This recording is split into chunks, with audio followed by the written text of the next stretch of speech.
मन के हारे हार है, मन के जीते जीत। ये बात आपने कभी ना कभी तो जरूर सुनी ही होगी, और ऐसा इसलिए कहते हैं क्योंकि शरीर की भी सीमाएं होती हैं। शरीर एक हद तक पहुंचने के बाद हार मान लेता है, लेकिन इंसान अपने मन की शक्ति से उन सीमाओं के पार जा सकता है। जिसने अपने मन पर जीत पा ली हो, इस दुनिया में उसके लिए फिर कुछ भी असंभव नहीं रह जाता। लेकिन मन को काबू में करना इतना आसान नहीं है। महाभारत के सबसे बड़े धनुर्धर अर्जुन भी गीता में कहते हैं कि मन को काबू करना हवा को काबू करने से भी ज्यादा मुश्किल काम है। तो जब अर्जुन जैसा योद्धा भी मन के झांसे में फंस जाए, तो हमारे साथ ऐसा होना तो आम बात है ना।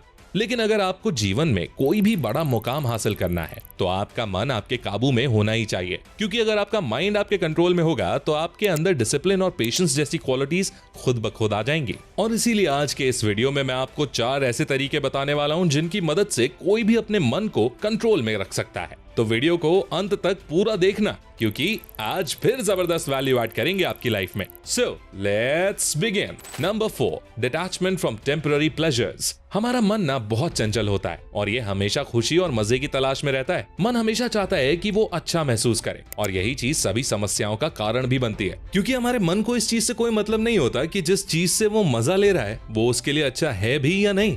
जैसे एक आदमी जो शराब पीता है, वो शराब इसलिए पीता है ना क्योंकि उसको ऐसा करने से मजा मिलता है। हालांकि अंदर ही अंदर वो इंसान ये चीज खुद जानता भी है कि ये चीज उसके लिए कितनी खतरनाक है, लेकिन वो अपने मन को काबू नहीं कर पाता। इसीलिए अगर मन को काबू करना है, तो सबसे पहले हमें खुद को इन टेम्पररी प्लेजर्स से डिटैच करना होगा। टेम्पररी प्लेजर्स यानी मटीरियलिस्टिक चीजों से मिलने वाला सुख। जैसे बहुत लोगों को खाने का शौक होता है, क्योंकि अच्छा खाने से उनको प्लेजर मिलता है। लेकिन ये सभी प्लेजर्स टेम्पररी होते हैं। इनसे हमारा माइंड ना कुछ टाइम के लिए तो सेटिस्फाई हो जाता है, लेकिन कुछ देर बाद हम फिर से उस चीज की इच्छा करने लगते हैं। इसीलिए अगर आपको अपने मन को काबू में करना है, तो अपनी इच्छाओं को काबू में रखना सीखना होगा। हमें मटीरियल प्लेजर्स के साइकिल में नहीं फंसना है। गौतम बुद्ध ने कहा था, there is no fear for one whose mind is not filled with desires. यानी जिस इंसान का मन इच्छाओं से भरा हुआ नहीं हो, वो किसी भी चीज से डरेगा नहीं। इसीलिए अगर अपने माइंड को कंट्रोल करना है, तो अपनी इच्छाओं को लिमिटेड रखो। और इच्छाओं को लिमिटेड रखने से मतलब ये नहीं कि जिंदगी में किसी चीज की इच्छा ही मत करो। सिर्फ कुछ बड़ा करने की, जिंदगी में सफल होने की इच्छा करो। टेम्पररी प्लेजर्स की इच्छा छोड़ दो, क्योंकि जितना आप उनमें फंसोगे, वो उतना ही आपको और फंसाएंगे। Number 3, master your 5 senses. आपके 5 सेंसेस आपके माइंड का गेटवे हैं। आप इन सेंसेस से जो भी कंज्यूम करते हो, उसका आपके माइंड पर गहरा प्रभाव पड़ता है। गीता में भी कहा गया है कि अगर आपको अपने माइंड को मास्टर करना है, तो पहले अपने 5 सेंसेस को मास्टर करना होगा। जिस तरह का फूड आप अपनी बॉडी में डालते हो, वही डिसाइड करता है कि आपकी बॉडी कैसी होगी। ठीक उसी तरह जिस तरह का कंटेंट आप अपने माइंड में डालते हो, इन 5 सेंसेस के जरिए, उससे ही डिसाइड होता है कि आपका माइंड कैसा होगा। आजकल के लोग अपने सेंसेस को गलत चीजों में इंडल्ज कर लेते हैं, जैसे जंक फूड, सोशल मीडिया पर गलत कंटेंट देखना, गलत तरह के गाने सुनना, एटसेट्रा। आप इन चीजों में जितना ज्यादा इंडल्ज होगे ना, उतना ही इनमें फंसते जाओगे, और आपका माइंड उतना ही वीक होता जाएगा। इसीलिए आप अपने 5 सेंसेस के जरिए क्या इंफॉर्मेशन अपने माइंड में डाल रहे हो, इस पर गौर करिए, और जितना हो सके पॉजिटिव और सही तरीके का कंटेंट ही अपने माइंड में डालिए। क्योंकि अगर करेले के बीज को लगाओगे, तो फिर आम तो खाने को नहीं मिलेंगे ना। उसी तरह अगर नेगेटिव और टॉक्सिक कंटेंट कंज्यूम करोगे, तो उसका रिजल्ट भी वैसा ही मिलेगा। इसीलिए सेंसेस को बहुत अच्छे से कंट्रोल करना सीख लो। Number 2, meditate.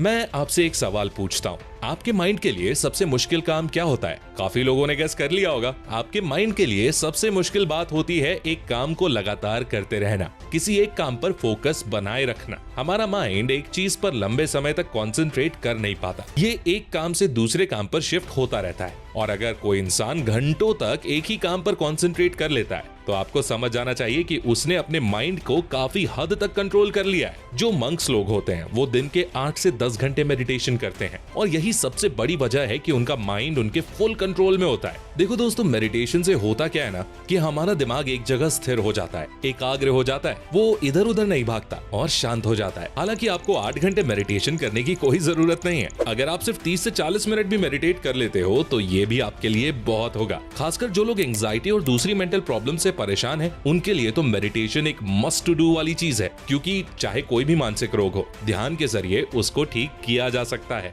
अब बात करते हैं कि आखिर ध्यान होता कैसे है। देखो, ध्यान करने का बेस्ट टाइम सुबह होता है, तो सुबह उठकर अपनी डेली एक्टिविटीज से फुर्सत होकर फिर आप कहीं पालथी मारकर बैठ जाइए। अपनी कमर और रीढ़ की हड्डी को सीधा रखें, लंबी गहरी सांस लें, सांस बाहर छोड़ें और अब अपना पूरा ध्यान अपनी सांसों पर लगाएं। अपनी हर एक सांस को गौर से ऑब्जर्व करें। अगर आप सांस पर ध्यान नहीं लगा पा रहे तो आप किसी मंत्र या जाप पर भी ध्यान लगा सकते हैं, जैसे ओम का उच्चारण करिए। दोस्तों, चाहे थोड़ी देर ही क्यों ना सही, लेकिन मेडिटेशन करें जरूर, क्योंकि जिस तरह शरीर की एक्सरसाइज करने से शरीर मजबूत होता है, वैसे ही मेडिटेशन से माइंड की एक्सरसाइज होती है और आपका माइंड आपके कंट्रोल में रहता है।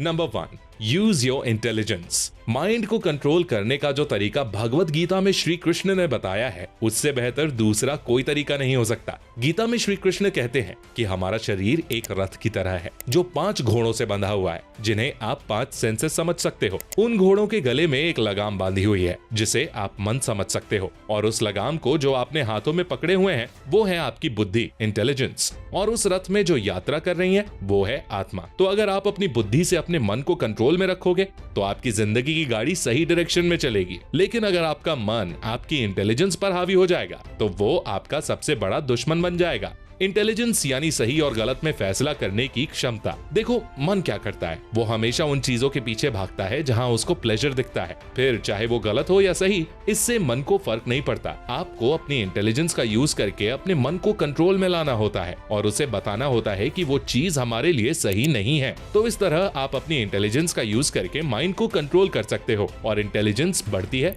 नॉलेज से, और नॉलेज बढ़ाने के लिए आपको बुक्स पढ़नी चाहिए, महान लोगों की बायोग्राफीज पढ़नी चाहिए, ताकि आप उनके जीवन से सीख पाएं और समझें कि क्या सही है और क्या गलत। और इस समझदारी के दम पर ही आप अपने माइंड को कंट्रोल कर पाओगे। अगर माइंड को कंट्रोल करने का आपके पास कोई तरीका है जो मैंने इस वीडियो में कवर नहीं किया, तो आप हमें कमेंट करके जरूर बताइए। मैं अपने सभी पॉइंट्स को आपके लिए एक बार समराइज कर देता हूँ। Number 4, detachment from worldly pleasures. आपका माइंड हमेशा प्लेजर्स के पीछे भागता है। वो हमेशा वो काम करने की कोशिश करता है जिससे उसको अच्छा फील हो, लेकिन ज्यादातर मटेरियल प्लेजर्स टेम्पररी होते हैं, और जितना जल्दी आप इन टेम्पररी प्लेजर्स के पीछे भागना छोड़ दोगे ना, उतना ही जल्दी आपका माइंड आपके कंट्रोल में आ जाएगा। Number 3, control your 5 senses. जिस तरह का खाना आप खाते हैं उससे आपका शरीर कैसा होगा ये डिसाइड होता है, और जिस तरह का कंटेंट आप अपने 5 सेंसेस से अपने अंदर डालते हो उससे डिसाइड होता है कि आपका माइंड स्ट्रांग बनेगा या वीक। आजकल के टाइम पर सोशल मीडिया, जंक फूड जैसी चीजों के ज्यादा कंजम्पशन से हमारा माइंड हमारे कंट्रोल में नहीं रहता है, इसीलिए अपने सेंसेस में आप क्या डाल रहे हो इस पर गौर करना चाहिए। Number 2, meditate. हमारे मन की फितरत होती है एक विचार से दूसरे विचार पर उछलने कूदने की। ये कभी एक काम पर एकाग्र नहीं होना चाहता, इसीलिए माइंड के लिए सबसे हार्ड एक्सरसाइज होती है मेडिटेशन, और मेडिटेशन के बल पर ही माइंड को कंट्रोल में लाया जा सकता है, क्योंकि मेडिटेशन करने से हम अपने माइंड को एक चीज पर फोकस करने के लिए ट्रेन कर सकते हैं। Number 1, use your intelligence. आपके मन को सही और गलत से मतलब नहीं होता, इसे जो अच्छा लगता है ये बस वही करने की इच्छा रखता है। सही और गलत की समझ हमारी इंटेलिजेंस को होती है, और इसी सही गलत की समझ से हम अपने माइंड को सही डायरेक्शन दे सकते हैं और उसे कंट्रोल कर सकते हैं। तो दोस्तों, आज के लिए बस इतना ही। उम्मीद करता हूँ कि आप सभी को ये वीडियो पसंद आई होगी। पसंद आई है तो अपने दोस्तों के साथ शेयर करिए। कोई भी क्वेश्चन या सजेशन है तो कमेंट करके बताइए, और ऐसी ही गजब की वीडियोस देखने के लिए हमारे चैनल को सब्सक्राइब करके बेल आइकन दबाना बिल्कुल मत भूलना। मैं मिलता हूँ आपसे अगली वीडियो में, तब तक के लिए टेक केयर, लव यू।